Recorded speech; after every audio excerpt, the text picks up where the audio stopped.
Hello everyone, my name is Nicola Saporas and welcome to my YouTube channel. Today we're going to talk all about the encapsulation in Python. So let's get started.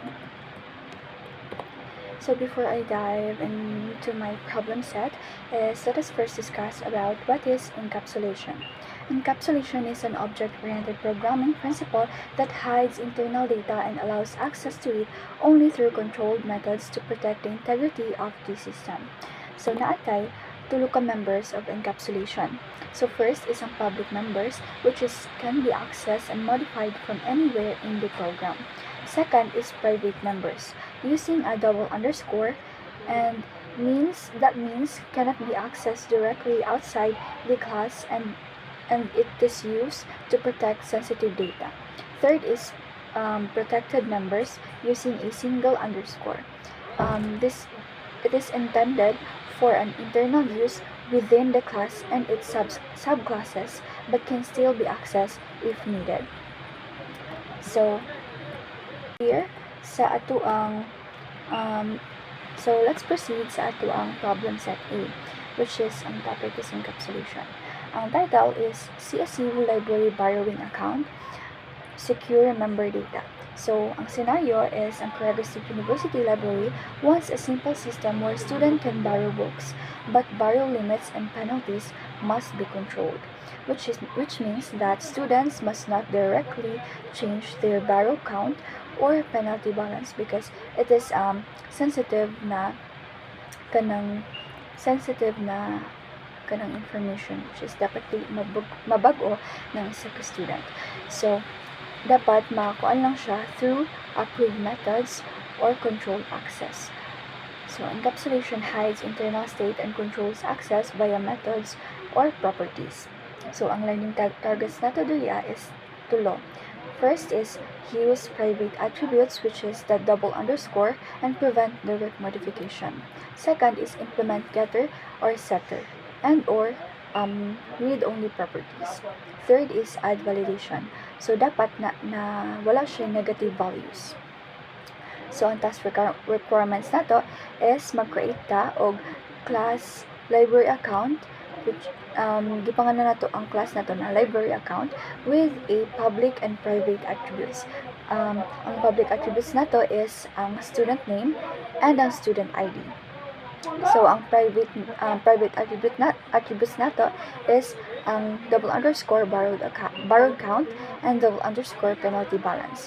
So diri sa problem set A is dapat na atay upat ka methods, which is ang borrow book, return book, pay penalty, and show status. So sa borrow books is dapat increment nato ang borrowed count by 1 or i-count nato kung or increment nato every time na mag-borrow si user book.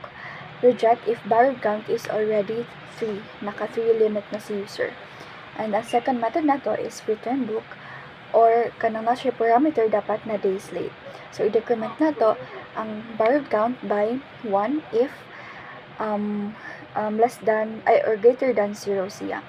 And if days late is greater than 0, add penalty and i-times ang days late sa 10.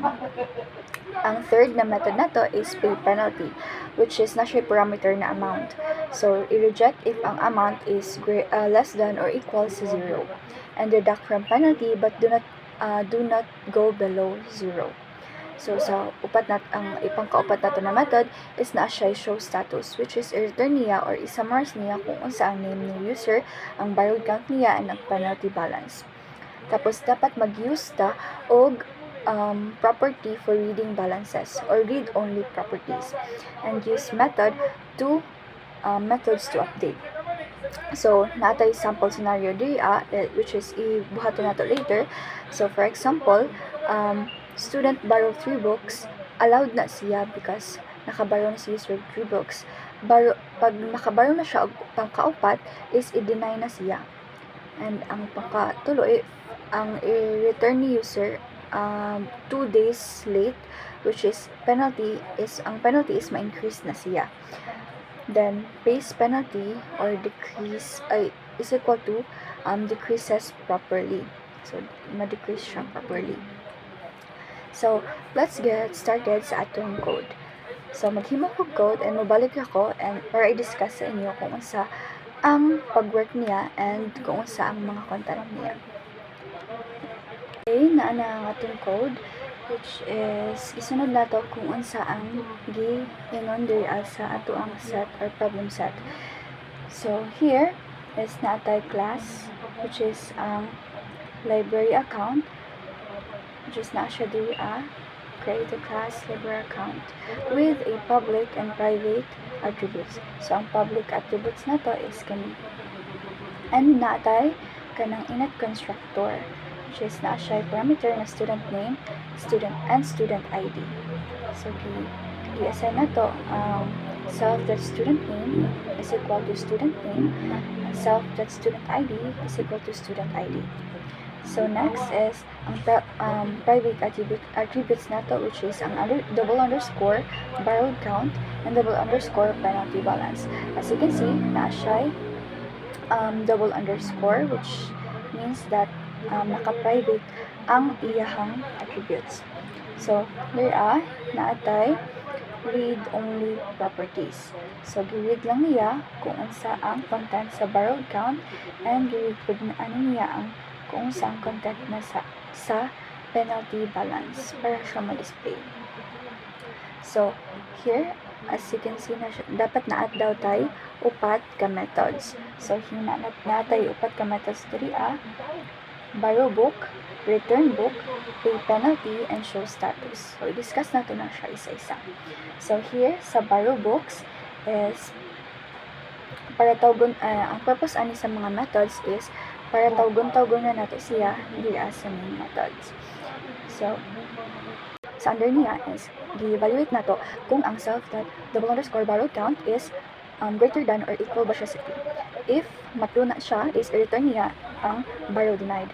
Maximum limit sa 3 book or na-reach na niya ang pag-borrow sa 3 books.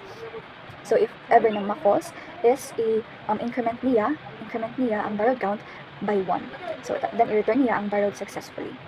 Next is, second method nato is ang return book, which is na siya parameter na days late. So, ang under niya is i-evaluate nato if ang self-borrowed counts daw ba is less than or equal sa 0. So, if ever na matro na siya, is i-return niya ang no books to return. Then, maproceed siya diri sa self-double underscore borrowed count, which is i-decrement niya by 1. Then, i-display niya ang message, book returned successfully. If ever na days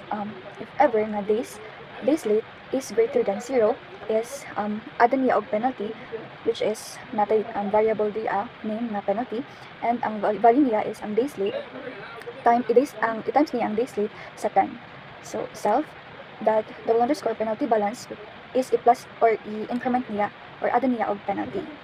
Next is i-return niya ang message na late return penalty, tapos i-add niya or i-substitute niya ang value sa penalty. Tapos i-return niya ang message. So, sa third method na to is natay pay penalty, which is na siya parameter na amount. So, if ang amount daw is less than or equal to 0, i-return niya invalid payment amount. So, next is if ang amount is greater than or equal to self that double underscore penalty balance, is i-assign niya kana sa 0. Else, self that double underscore penalty balance is i-decrement niya sa amount. So, i-return niya ang message na payment process successfully. So, sa last nato nga method, which is ang show status, is i-return na niya ang message na account status and ang name ni student ID, ang gibayad niya na books, and ang penalty balance niya. So, let's proceed sa ato ang main method, which is is i-declare na ito kani ang main method na to, and kani is i-display na ito ang or depend na ito ang CC library borrowing account. So, nato variable na name, tapos i-prompt pa nato si user or require nato ang user input, and i-prompt nato si user na enter the student name. Second is i-prompt nato si user na i-enter ang iyahang student ID. Then sulod siya after ma-input niyo, i-prompt pa nato si user na i-enter ang iyahang student ID. After niya ma-enter, is isulod dayon siya sa student ID na variable niya. Then is nag-assign na tag variable na account, then gisudlan nato siya or gitawag nato ang ato ang class, which is na siya parameter na name and student ID. So, dili nagamit tag while loop. While, kani, different na to ang menu. Different kapag na to ang first is borrowed book, second is return book, third is ang pay penalty, ang fourth is show status, and ang 5 is exit. So, dili is na to variable name na choice. Then, gipump na to sa user kung na-choose sa dili sa option na choose sa option sa 1 to 5. So, dili if ang dili sa nagamit tag if else statements, which is dili is evaluate na to if ang choice ba daw ni user is equal ba siya sa 1. So, if ever na ma-satisfy na siya is tawagan niya si borrow book. Tawagan niya si method na borrow book, which is kani para ma-evaluate or ma-perform yung nasa utos. After that, if or if ang choice ni user is equal siya sa 2, na nagamit po tag try exact na exception handling, try days, which is input ni user, or gipump na to si user na i-input ang number of days late. Tapos if days is less than 0, i-print niya ang days cannot be negative. Then else, i-print na to or gitawag na to ang return book days. So return book tapos days late para ma-perform niya ang under sa nga method. Next is except value error. If ever na magkamali si user, is i-print niya ang invalid input, please enter a number. So next, if ang choice ni user is equal siya sa 3, nagamit na po tayo of another try exact method na napunta yung amount or variable name na amount, then ang data type niya is float, and gipump na to si user to enter an amount. The next is gitawag na to or gipump na to para tawagon si pay penalty. So si pay penalty para mas ma-execute ang nasa ubos niya na method. Next is if ever na magkamali o si user or ang value error, i-print niya ang invalid input, please enter a valid amount. Next is if ang choice ni user is equal to 4, i-print niya o tawagan niya si show status para i-display niya ang status ng show status. Tawagan niya para i-display ang name of student ID, borrowed books, and penalty balance. Next, if ang choice ni user is equal to 5, i-exit niya ang system and i-print niya ang exiting system, goodbye. Tapos i-break niya ang loop or ang while loop. Else, print invalid choice, please select 1 to 5. If ever man na dili mo sunod si user sa pag-enter ng or pagpili sa 1 to 5. So here na atay mga example na simulation, which is kani CSU library borrowing account, which is display niya ang student name, and enter nako ang code as far as student ID, which is enter ko nako 241-00928, and then di-display niya ang menu, which is ipapili ko niya sa options na 1 to 5, which is ang pipili nako is 1, then di-display niya ang borrowed book successfully, kaya isa pa lang ko nag-borrowed book. Then another one, menu, di-papili na ko niya kung saan akong pilion, and i-choose nako again si 1 and borrow book successfully. So in this is duha nako, in this scenario is duha nako nakahulang og book. Next is ipapili na ko niya sa menu 1 to 5, and i-choose na ko nako is 1. So in this time is kung patulo nako naka-borrow books, which is dawat gihapon niya. Then sa pangkaupat is ipapili na ko niya, and this time is i-choose na ko nako si 1. So dili since nakahulang naman ko og tulo ka book, is gi-deny na niya ang akong another na paghulang kay nakalimit na ko og tulo ka book. So next, same na gihapon diri gi-deny gihapon niya kay nakabaro na ko og tulo ka book. Then next is menu, ipapili na ko niya, which is ang option na dipili nako is ang 2.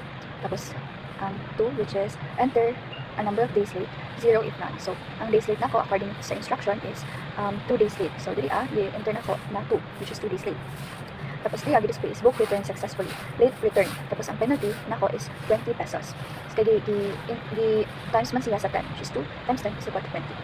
Next is gipapili na po kaniya, which is gipili na ko this time is ang 3, option 3, which is ang pay penalty. Tapos enter a payment amount, i-enter na ko kani, which is 20, then payment process successfully.